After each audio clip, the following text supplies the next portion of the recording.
Hello and welcome to a brand new episode of Fast Talkers as we whiz around the paddock on a glory tour of the best speakers that can be Formula One based this week. And after two back-to-back races at Silverstone, next off we are headed to Spain in this whirlwind of a Formula One season. So let's start by introducing our first guest, who is Albert Fabrega from Spain. He is an F1 technical analyst. Albert, hello to you. Thanks for joining us. You're back in Spain now. Hi, Jenny. Hi, everyone. Yes, pleasure to be with you and back to Spain, back home, because I'm not living too far away from the circuit of Barcelona, Catalonia. So it's a proper home circuit. Let's put it in that way. It's possibly one of the hottest days I've ever experienced in England. England, yeah. So I apologise for Sam and I melting on screen if we do. But I think it's probably actually hotter than Spain right now. What's your temperature, Albert? Around 30 degrees. And the weather forecast is saying that we will reach this level of temperature for every day. So Friday, Saturday, and Sunday looks like we're going to reach 30 degrees. So it's going to be consistency. But obviously, it was surprising to be over 30s in England. That's something that I've never experienced before. So no, believe me, I don't think we want to experience it again, she says, mopping her brow. Next up, another F1 technical analyst. It is Sam Collins. Hello to you, Sam. You've changed your backdrop. It looks like you're more intellectual. You have a lot more books than last time. Because of the weather, I've retreated from my living room into my reference library because I thought it would be a bit cooler, but it's not much cooler at 35 degrees centigrade outside. I'm hiding in the middle of my house. Well, it's working for you. Go with it. I'm delighted to say on what we're now calling a tech special of sorts, we're also joined by a Dutch F1 podcast host, Marjolijn Kamphuis. I hope I've pronounced that correctly, and not far from the circuit in Amsterdam. Yeah, Zandvoort. It's we're in Haarlem, so Haarlem is just outside of Amsterdam. And if you take your bike, you're going to be at the circuit in like 15 minutes or so. Amazing. Yeah. Now you have some nice pot plants behind you. Are they real or fake? No, they're real, yes. And I kept them alive all summer. I'm so happy. I don't know how you've managed to keep them alive. We have really lovely people working here. It's like a shared office building. So the other thing I have right here is air conditioning. But I know. So I think I'm staying here to sleep because it's so much better than at home. You can go off people, very quickly. And right now, that's it. Let's end the call. I brought my daughters here this afternoon just to cool them down, right? Because they were all melting. So. Yeah, it's certainly been warm, and warm it was at Silverstone as well, as Albert rightly points out. So warm, in fact, that Mercedes tyres melted. It wasn't the greatest of races, so let's start there. Who wants to talk tyres? Sam, go for it. I mean, in this company, we're all going to want to talk tyres, but because it's a great subject to talk about.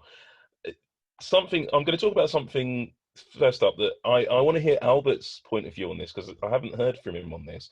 But I noticed that the Mercedes tyres, which were overheating and blistering really badly, it was the wrong diagonal. It was the right front and left rear, not the left front and right rear, which you'd expect at Silverstone with all those high G loadings through Maggotts and Beckett's and all those right-handed corners. It looked to me like the wrong tyres were wearing in the wrong way. Yeah, that's a good point. There are some factors there. Also that you have a good point of view and a good eye. That's the first factor that we have to have in account. But there was some graining, and they were affected by all four. If you have a look closer on the tires when they dismantle from the car, that is interesting thing that I try to do as much as I can, because they try to hide as much as they can the tires. There's micro blisterings everywhere. So sometimes we could see that black line in the middle of the tires, mainly on the rear ones, and more in the internal one on the front tires. But the blistering were for different reasons in all four tires. So yeah, there was affecting more on the tires wrongly expected, as we could see on the Mercedes. But the fact was quite clear, and they are suffering more than, for example, Red Bull on this matter. But if you could go along the pit lane, you could see that every single team is suffering in a different manner. But at the end of the day, they are obviously suffering the over temperature and that blister that were damaging definitely the performance of the cars. Yes, there was a little bit of graining, there was abrasion, there was degradation, there was wear, and some of them were affected by also the blistering. But it was really difficult, not only for Mercedes, also for the other teams. Marjolijn, were you surprised at how much Mercedes struggled? Definitely, because during the race, there were lots of reporters or lots of people on Twitter saying that it's so cool that Red Bull is now finally able to keep up with Mercedes. But to be honest, Mercedes they were having a really, really, really bad weekend. And me personally, I got the feeling that they didn't change a lot on the car, right? Because it was only a week between. But they changed some minor things. And I think Mercedes was the car that was like in trouble the most. Like all the other tires, they were doing reasonable. But Mercedes, it was just weird. They would get flat spots like 2 laps in with new tires. It didn't make any sense at all. Where I work during the Grand Prix is in the Formula One Media Centre, the Media and Technical Centre at Biggin Hill at the moment, which means I've got access to a huge amount of data, which is really, really fun and exciting to play with. But something I noticed that didn't make a lot of sense to me at first was that Mercedes were actually pulling a lower lateral G through Maggots and Beckett's in the 70th anniversary Grand Prix than they had done in the British Grand Prix, which really backs up what Marjolijn was saying. They changed something on the cars, and I think it was to try and prevent the damage to the tyres they saw in the British Grand Prix. But you'd expect on softer compounds, they'd be much higher G through Maggots and Beckett's, but the opposite was true. So I really do think something was changed, perhaps in the suspension setup, perhaps different dampers, but there was something different about the Mercedes last week. So were they trying to protect the front, which is what they saw the major issues with in the first race, they actually maybe ended up damaging the rear tires, Albert? Maybe not in this way. We obviously noticed that the range of tires of the compounds were softer, and there was a factor that makes a big difference. Not only because they were softer, also the increase of pressures that Pirelli did from one race to the other, just to protect the structure of the tire. That was a key point that obliged the teams to work to protect in one manner, to protect the tires, to have a less degradation, thermal degradation, because we are working on high temperatures with higher pressures that obviously increase the thermal degradation of the tire. And some teams manage better this point than others. And Mercedes, is with the NDA of the car, is with the NDA of Mercedes to be damaged by the temperature, not only on the tires, also on the engines. For me, and also key point of that weekend, it was that when there is a high temperature, as always, Honda is managing better the situation than Mercedes.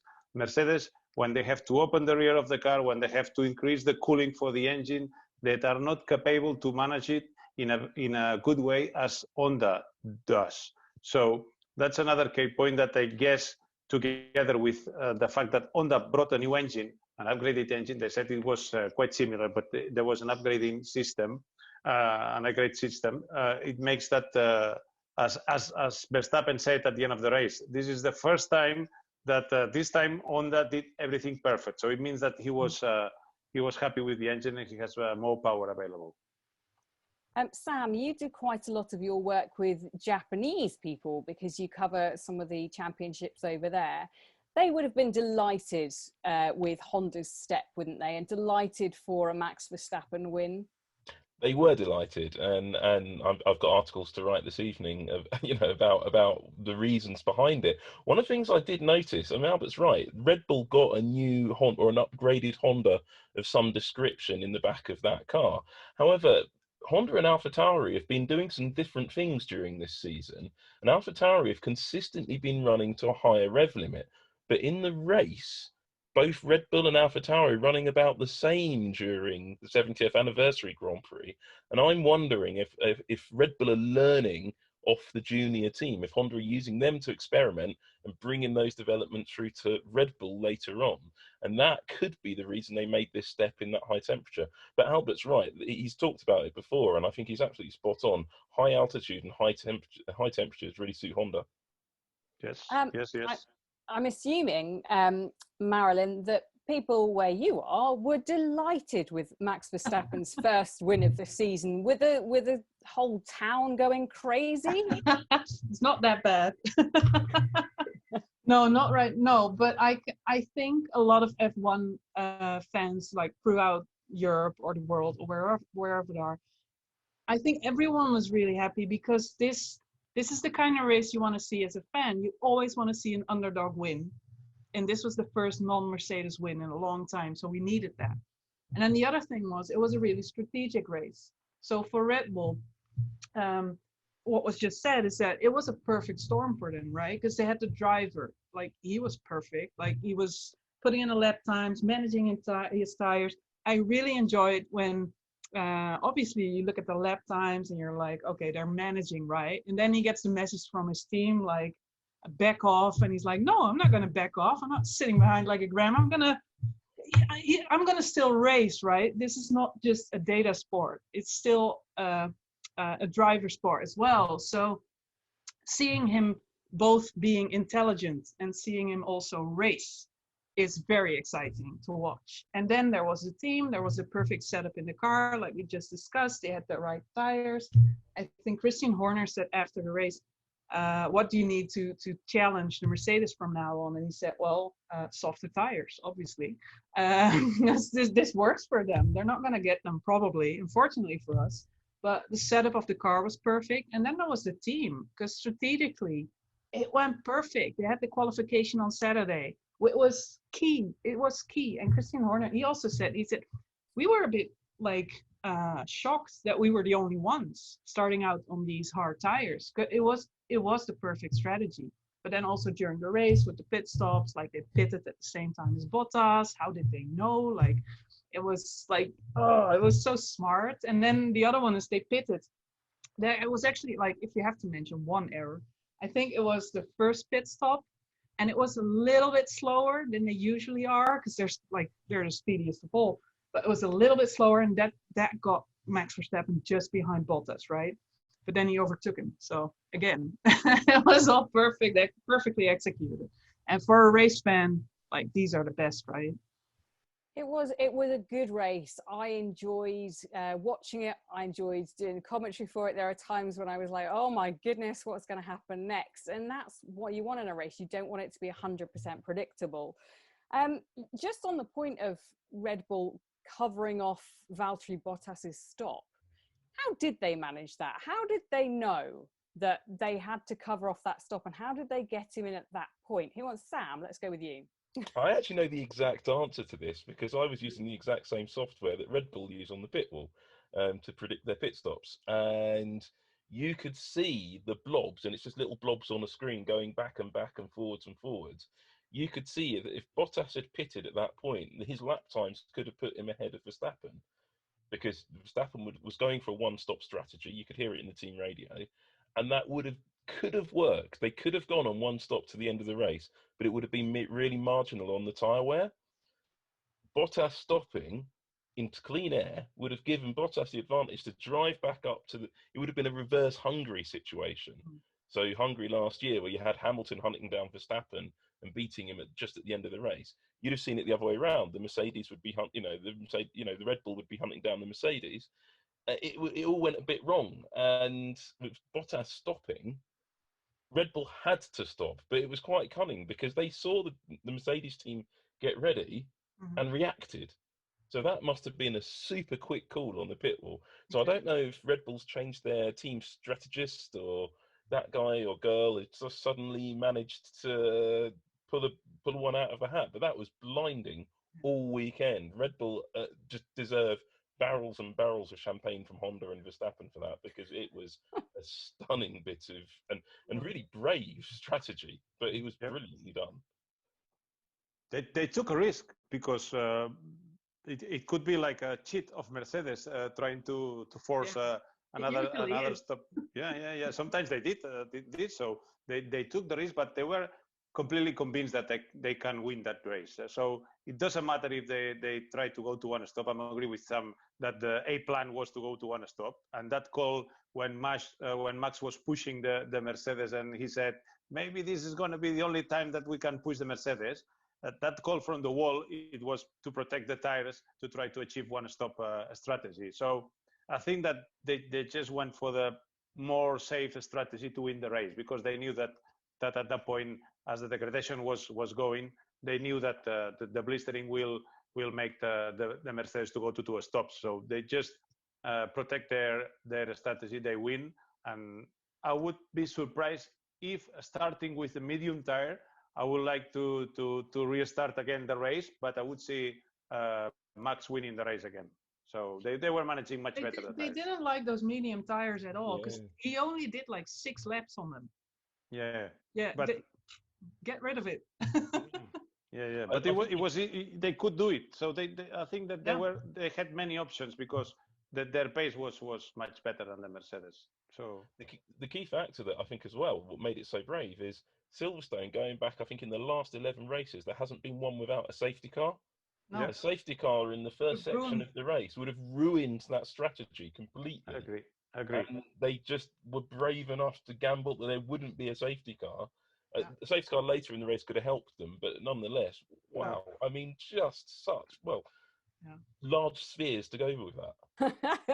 You can say it. It's fine. It's not a BBC programme. We're okay. Right, let's move on to our next point, because it's quite a meaty one. Racing Point. We won't go into the 14-page document in too much detail, because the one that the FIA released was, let's put it this way, it took a lot of people a lot of time to go through it and try and work out exactly what they were trying to say. There were some inaccuracies, there were some things that probably were contradictory of each other in that report, but the nuts and bolts of it are that the brake ducts Racing Point are using at the moment aren't ones that they should be using. They're still allowed to use them regardless of that. They just get a reprimand every time they use them, not a great amount of penalty. However, we know that from today, Ferrari have said they are going to uphold their intent to appeal the decision. So I would expect others then to follow. So it will go to the International Court of Appeal.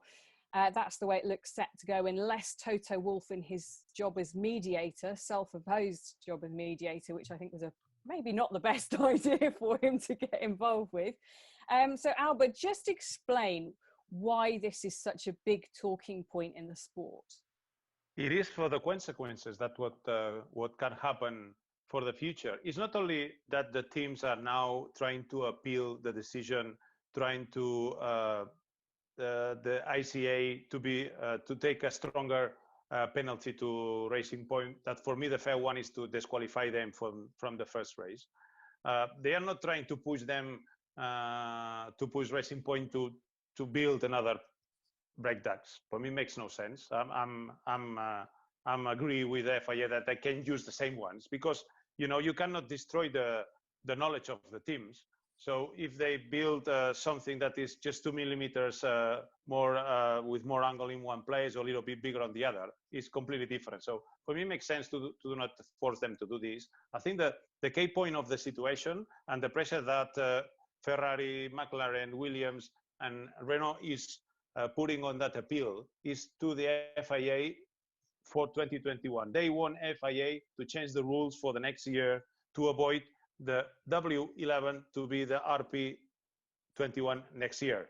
And it can happen also on the AlphaTauri and Red Bull, and maybe in Ferrari. I don't know. I don't guess that they are going on that way. But I think the secondary effect of the pressure that they're putting to the FIA is to them to change the rules definitely for the next year and push Racing Point and any other option of taking this kind of designing the cars to do not copy a car or to do not take that way that Racing Point built this year their RPU20. Sam? Yeah, I don't agree with everything Albert just said, actually. The FIA are going to change the rules for 2021. They've already said that. They're going to somehow outlaw copying an entire car concept. Not quite sure how the wording's going to do that. It's going to have to be pretty special to be able to ban that. I think it's pretty difficult for them to do, but they said they're going to do it. But the point of, the Racing Point are running illegal brake ducts, rear brake ducts only. The fronts were deemed legal. The appeal could deem the fronts illegal because the reason was that they ran them last year, therefore it's okay to run them this year. That's not actually what the regulations say. The regulations say you have to design them yourself. So Haas is in the same problem because they're using last year's Ferrari brake ducts modified for this year.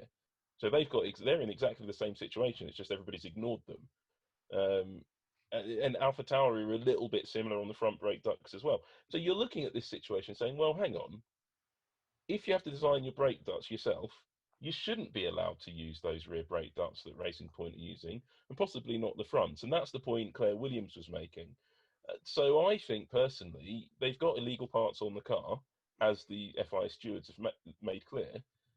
I can't quite understand how you're able to run illegal parts on a car and only get a reprimand, only get a bit of A4 paper to collect at the end of the season, a stack of paper. It's a waste of everybody's time. Cyril Abitbol from Renault said, well, actually, when their brakes were deemed illegal at Suzuka last year, after a protest from Racing Point, ironically, they were kicked out of the race.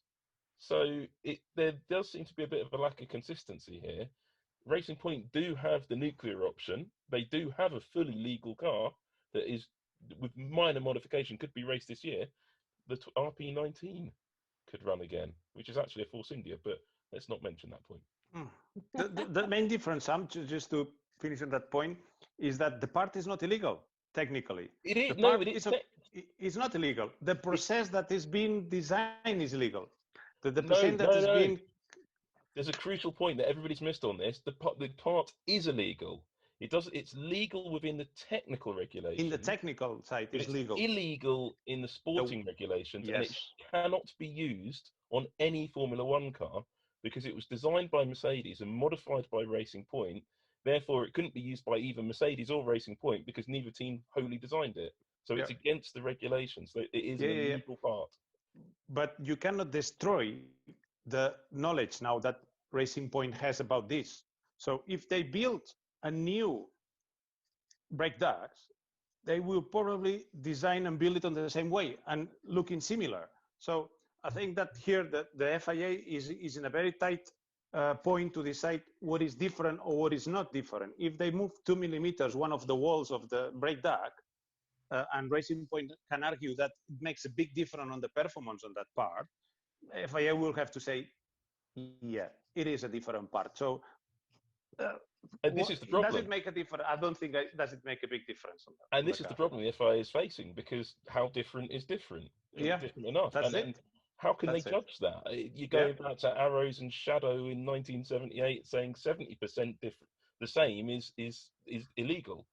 So, but how do you calculate that percentage? The whole thing is such a mess because regulations didn't pick up on this. Marjolijn, is this in danger, do you think, of damaging the product of Formula One? You've had these kind of discussions like almost every season, but I have to say, like, this is a really big legal box of Pandora that has opened. Like, where does it stop? This is going to go on all season, I think, because I think both parties are right in some way, and there's no regulations for it. Like Sam said, they're going to try and write something for next year because you already had Helmut Marko saying we're going to copy the Red Bull and we're going to have 4 Red Bulls in the race if this is all allowed. So yeah, it's going to go on for forever. But this is also Formula One, right?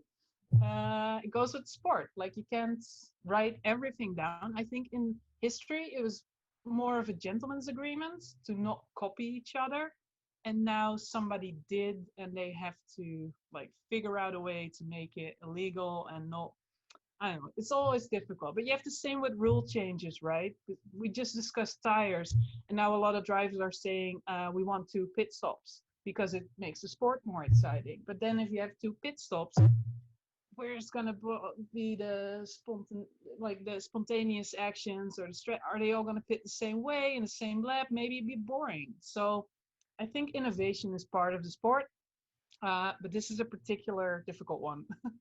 I think if they really want a solution, I could design their brake ducts for them, and then they definitely wouldn't have the knowledge that they now have, and they could put those on. I mean, the car probably wouldn't go very well, but it would be, I mean, it would be one sort of punishment, wouldn't it?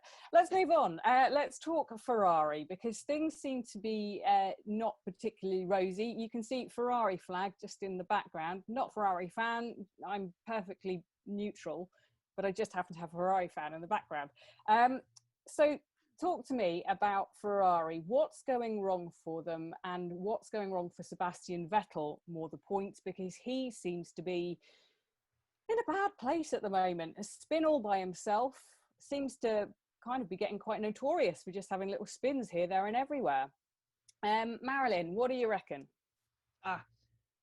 Well, you have the situation here where I think most people have experienced this once in their life, where you're basically fired or you quit your job, but you're still working at that place. And it's not something you want. And this is what's happening. We saw the Ferraris like crashing into each other again. We saw it last season. Ferrari doesn't want that to happen. So I get the feeling that right now they're just favoring Charles Leclerc, like strategy wise, maybe even technically. I'm not saying they're using different cars, which Seb Vettel, like, he was a bit ambiguous about it when he was asked about it. Like, do you think that Leclerc has a better car? He was like, well, I'm not sure. I don't think it's on purpose, intentionally, but they are trying to keep the two drivers apart. Vettel, he made a classic Vettel, right? Ricciardo even called his spin a classic Vettel. So he made a mistake. But then his strategy was so weird. Like, he was driving around on those medium tires for 19 laps in the end. Why? He did his longest stints on the worst possible tires. Why? It didn't make any sense. He was angry over the radio. Binotto, he was like in the press afterwards, he said, like, it was Seb's mistake. It was not our strategy. Oh, man. They're just fighting. Yeah, it certainly seems very messy at the moment, quite a toxic atmosphere. How damaging is that, Sam? And what next? I think Marjolijn summed it up perfectly there. I mean, that situation when you leave and you're off from your job, but you still have to go through the motions, and that's what Seb's doing. It was interesting. I saw a picture that Ferrari put out on Twitter just earlier today, or was it maybe yesterday? That was their preview of the Spanish Grand Prix with Charles Leclerc in the middle on his own. I mean, it was a little bit odd, and I just kind of wonder. I mean, is it out of the bounds of reality and possibility that we might see a German lad in a pink suit come Barcelona? I had the same thought. Well, it depends if he has to drive for Perez or not, and we'll get onto that in just a minute. But Alba, what do you know of Ferrari's woes? What can you tell us? The feeling I have is that we will see the real situation of Vettel here in Barcelona. I guess that something will happen. So we will see the real pace of Sebastian here in Barcelona, and we will see if he's closer or not to Sebastian, and is there is something else behind the doors that we cannot spot yet. For me, obviously, Sebastian, he knows he's out of the team. He's not happy about the way that Ferrari has done he has ended his contract, and obviously when all these things is happening in a car that is difficult to drive, in a car that has no consistency, that has no speed, and you have to fight with it to get a good time.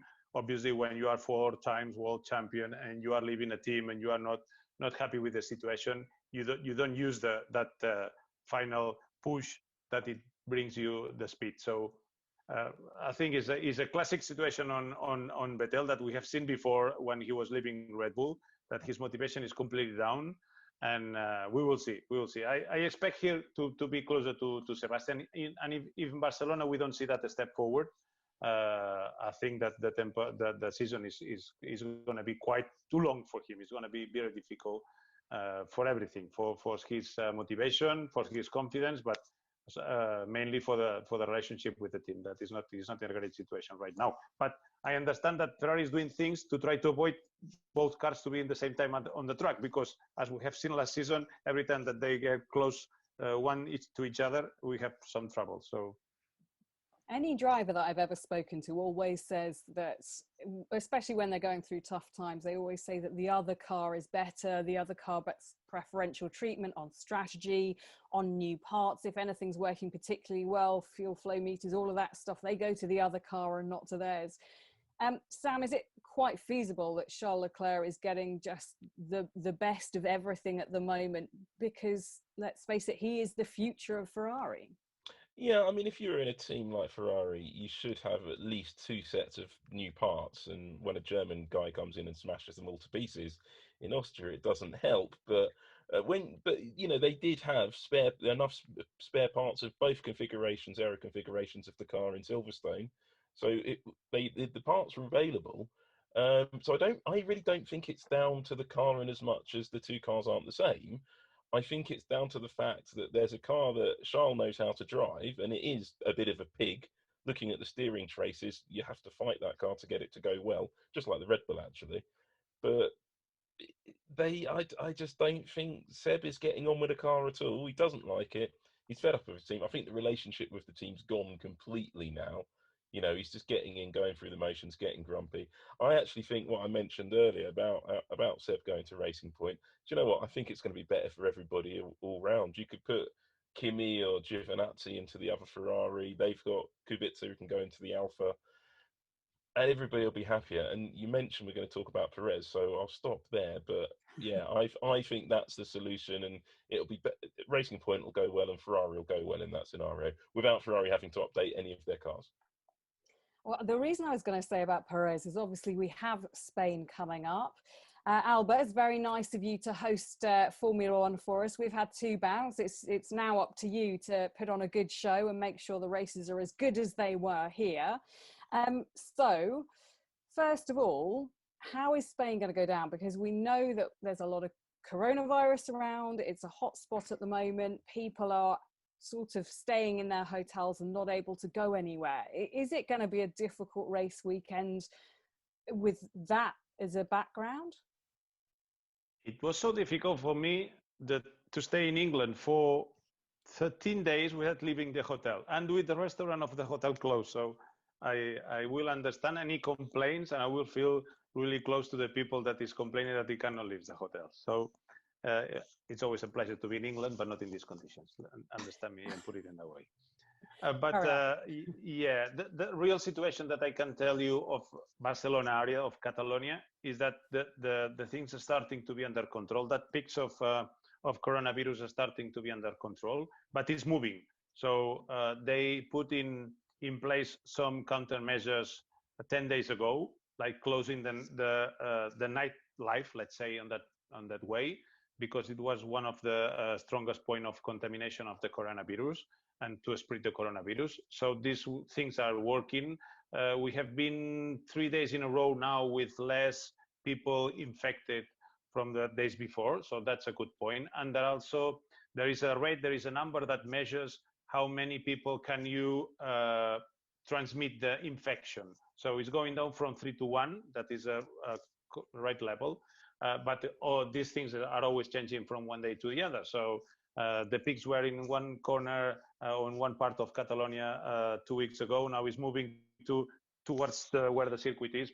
These things is happening here everywhere in the world. But I think that F1 has put in place a fantastic system to control the bubbles and to control the people. There will be people contaminated for sure. That as it happened with Checo, that I hope that it's going to be some. Don't misunderstand me, but if it happens, what you said is going to be a big mess for everyone. But I expect that if Checo is negative, he's going to be driving the Force India again here in Barcelona. Or this is the feeling that I have. We hope to have a race, to host a race in a safe manner as it was on the last 5 races. That has been really good from Formula One to put everything on place. So we have to expect that everything will be working good here. Sam, it's going to be another hot weekend, but we have the hardest compound of tyres back again. So are we expecting any miracles from Max, or maybe a bit of redemption from the red car? No, I'm just joking. No. That's not going to happen. No. I mean, we saw the Mercedes being incredibly strong on those harder free tyres. I think we're going to get a repeat of that. Though just the softest of them is something we have seen them struggle with.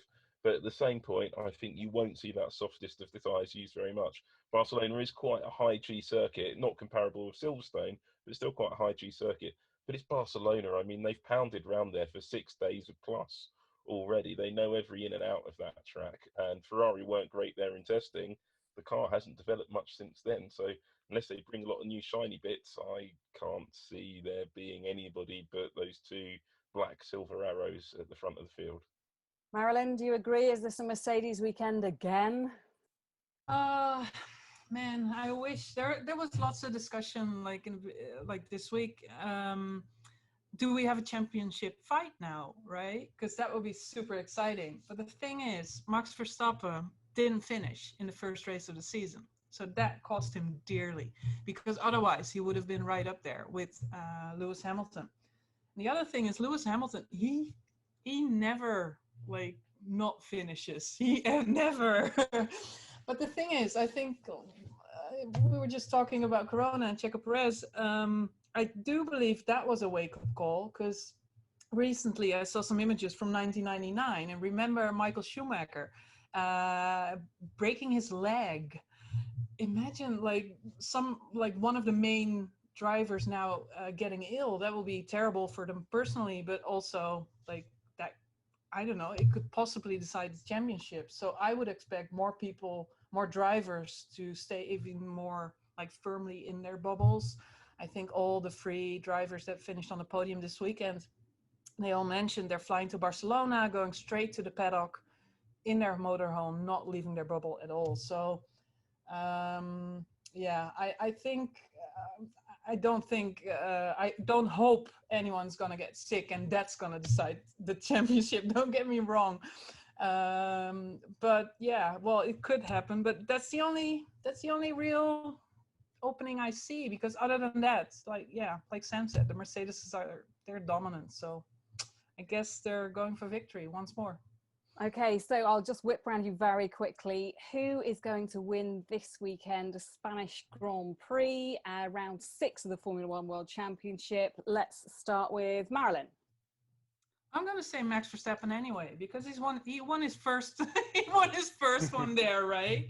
So and over the past few years he hasn't been that lucky on Barcelona. So I'm really hoping he can do it again. Sam. Nico Hülkenberg in a Mercedes. No, Lewis Hamilton. Okay, Lewis Hamilton. And Albert? I will say something different. Valtteri Bottas. Let's put it in that way, because I would say Lewis, but let's go for Valtteri. Okay, I like it. If you want to know who I'm going to go for, I will also go for Valtteri. I feel something in the air. I don't know why. I just think it's time. He's got to come back strongly, hasn't he? Take this flag. Yeah, take this flag you have on the back off. You cannot say that something like this with a Ferrari flag behind you. Look, if I go that way, you can see a Mercedes flag. There's all sorts up there. It's just one flag, okay? Don't pick on me. Right, you can say only Romain Grosjean then. I say nothing. Okay. Thank you so much for coming on to Fast Talkers. I hope it's a really good race weekend. Stay safe. Albert, enjoy your nasal probing when you get there. Yeah. And we will speak to you all soon. Bye for now. Bye, thank you. Lovely stuff.